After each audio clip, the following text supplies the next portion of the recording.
কলকাতার সেরা Bengali authentic রেস্টুরেন্টগুলোর মধ্যে কিন্তু এই রেস্টুরেন্টটা অন্যতম।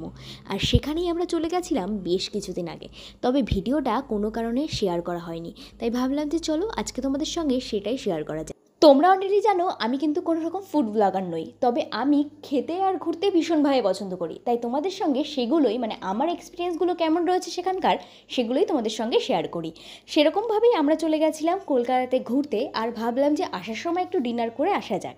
আর সেদিন ভীষণভাবে বেঙ্গলি খাবার খেতে ইচ্ছা করছিল, জন্যই আমরা চলে গেছিলাম 6 বালিগঞ্জ প্লেসে।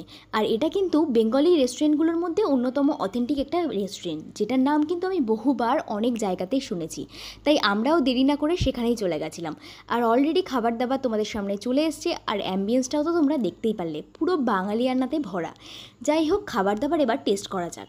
যদিও সেদিন শরীরটা আমার একদম ভালো ছিল না, তাই আমি একদমই কিছু খেতে পারিনি। আজকের খাবারের সম্পূর্ণ রিভিউ কিন্তু টুটুল আর সঞ্জয় দেবে। তো চলো তোমাদের সঙ্গে ফার্স্টেই শেয়ার করা যায় ড্রিঙ্কসটা। এটা কিন্তু আমি ট্রাই করেছিলাম, আমার ভীষণ ভালো লেগেছে, তার সঙ্গে টুটুলেরও ভীষণ পছন্দ হয়েছে। এরপরই অনেক ধরনের আইটেম অর্ডার করেছিলাম, বাট সত্যি বলতে নামগুলো আমার একদম মনে নেই। হিসেবে নিয়েছিলাম ভেটকি মাছের একটা আইটেম, যেটার নাম কিন্তু একদম ভুলে গেছি, তবে এটার ওপরের কোটিংটা দেখতে পাচ্ছ, একদম পাতলা একটা কোটিং ছিল। আর খেতে কিন্তু বেশ ভালোই লেগেছে আমাদের।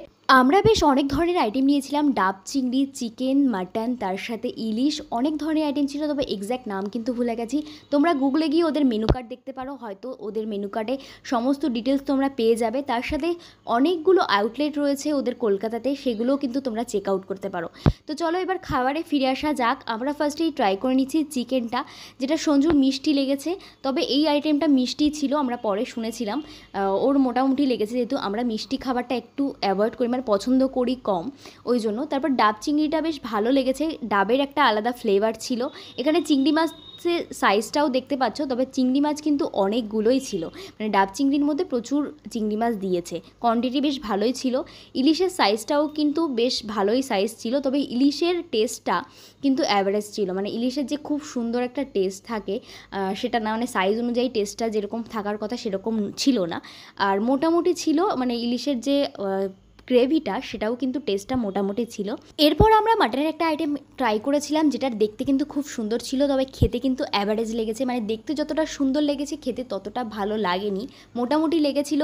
আর অল ওভার একটা কথাই বলবো, এখানকার রেটগুলো কিন্তু হাই রয়েছে, প্রাইস রেট একটু হাই রয়েছে। তো তোমরা যারা খেতে চাইছো এখানকার খাবার, একবার ট্রাই করতে পারো, আমার মোটামুটি লেগেছে।